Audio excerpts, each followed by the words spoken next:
básicamente la polifonía es la que se encarga pues de todo lo relacionado con la voz humana, el canto. Claro, bien tú dices, después de la caída de Constantinopla, se cree que inclusive antes de esa caída había gente que adoraba a Cristo, estamos hablando de unos 200, 300 años después de su muerte, Claro. que en secreto tenía ciertas formas de adorarlos. Entre estos eran cantos que posteriormente el Papa Gregorio fue el que los nombró como cantos gregorianos. Claro. Sin embargo, al principio estos cantos eran al unísono. Esto quiere decir que todas las personas que eran varones, porque las mujeres pasó mucho tiempo antes de que se les permitiera cantar, cantaban exactamente lo mismo a la misma métrica.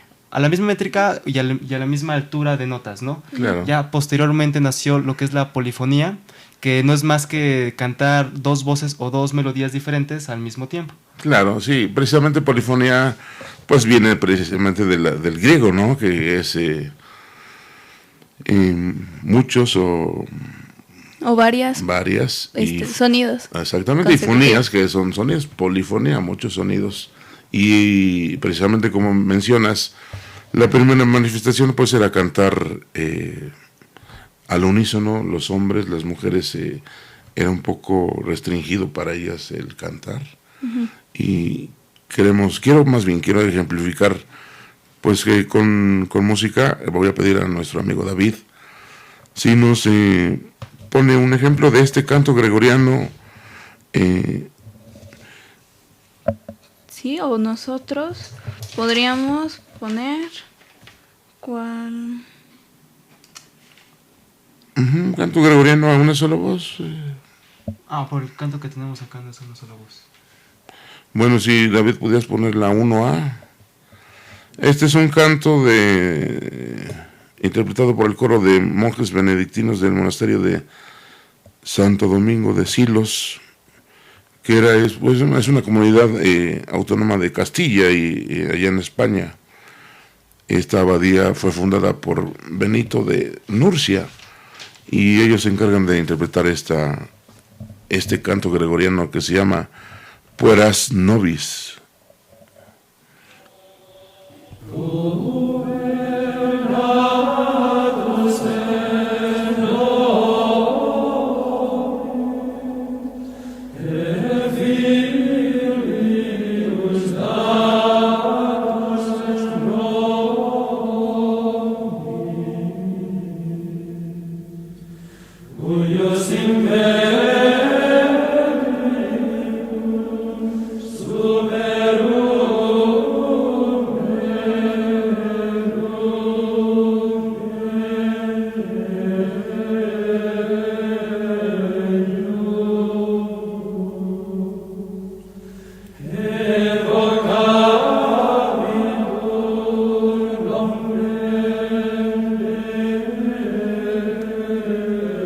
Ok, bueno, pues este es un ejemplo de un canto gregoriano allá de los principios del culto a Dios, a Cristo.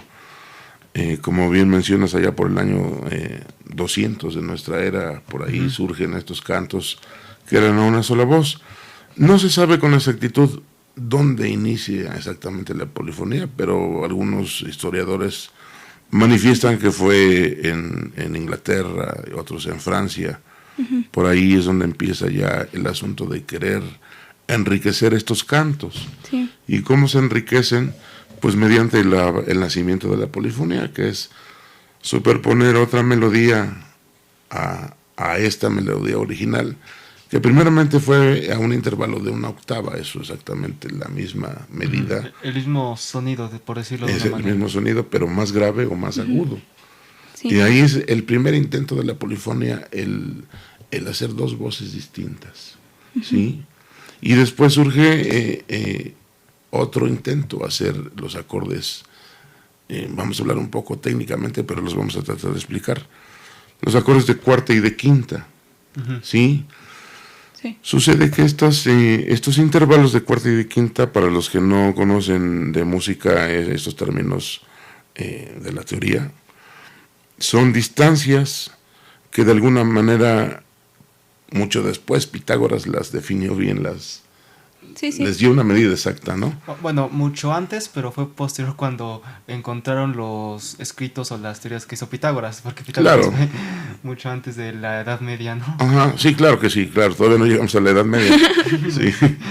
Entonces, en este caso, vaya, otra forma de definir estos intervalos de cuarta y de quinta se llaman consonancias, ¿sí? Es lo que nuestro oído le suena mejor o lo puede digerir de manera más fácil, ¿no? Un intervalo de cuarta o de quinta son intervalos consonantes, o sea, que tienen cierta consonancia. Esto ya surge con la física, ¿no? Con los sonidos armónicos. Cuando una cuerda la partes por la mitad, te da un sonido de una octava, por cuestión natural. Si esa la divides, esa misma distancia la divides, te da un intervalo de una quinta. O sea, son sonidos que se van generando. Sí, es por medio de las vibraciones que emite. Exactamente. Y por los cortes exactos, ¿no? De la cuerda, te da sonidos consonantes. Sí. Claro, y estamos hablando de que el intervalo de quinta justa es el intervalo más natural que se genera. Era lo más fácil de hacer en ese momento. Claro.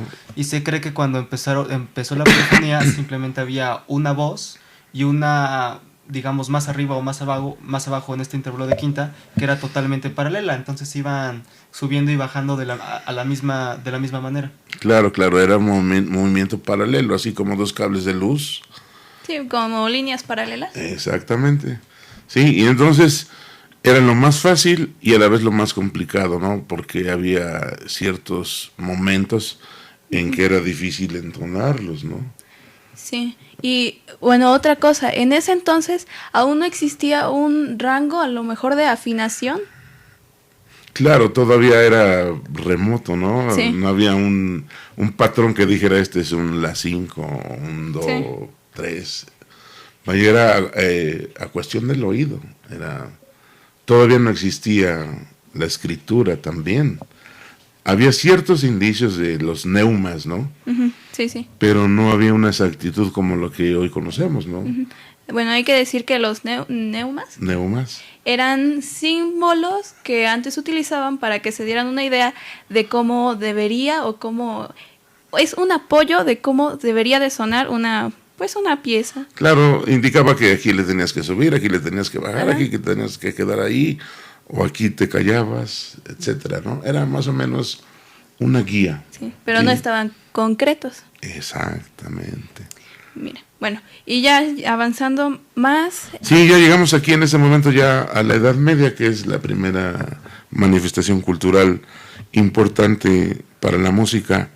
Estamos hablando del siglo IX en adelante, ¿no? Vaya hasta, digamos, hasta el XII, donde ya toma forma la polifonía, ya estos intervalos como que se van modificando, ya no van a ser iguales.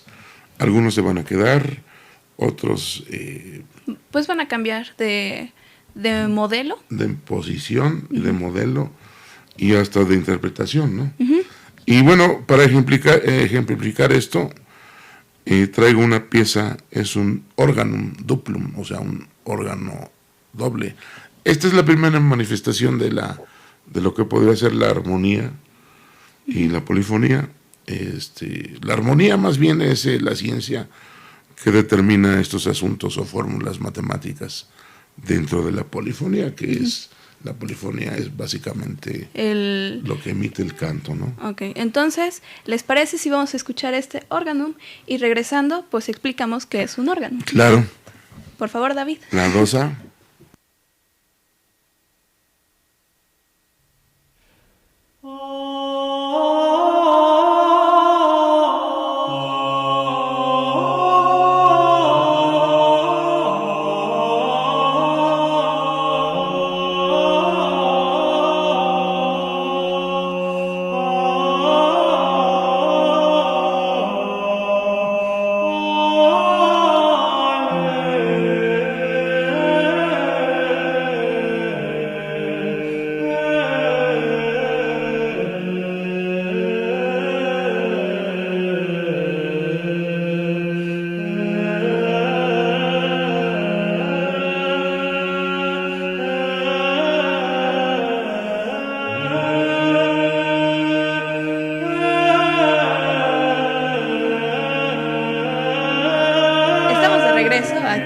programa El Trino, acompañados de Octavio Morales y pues mi compañero Oscar Gómez. El día de hoy estamos hablando sobre el tema la polifonía. ¿Qué es la polifonía? Pues son cantos que se dan entre dos voces. Y bueno, pues esto, su esplendor fue más en la época del barroco. Y eran, pues, su función era totalmente sacra. Claro, sí. Y pues bueno, antes del corte estábamos escuchando parte de un órganum. Y ahora vamos a explicar qué es un órganum. Claro que sí. Bueno, el sistema órganum o diafonía, fonía, sonidos, dos sonidos. Esto surge en la escuela de Notre Dame, allá en París.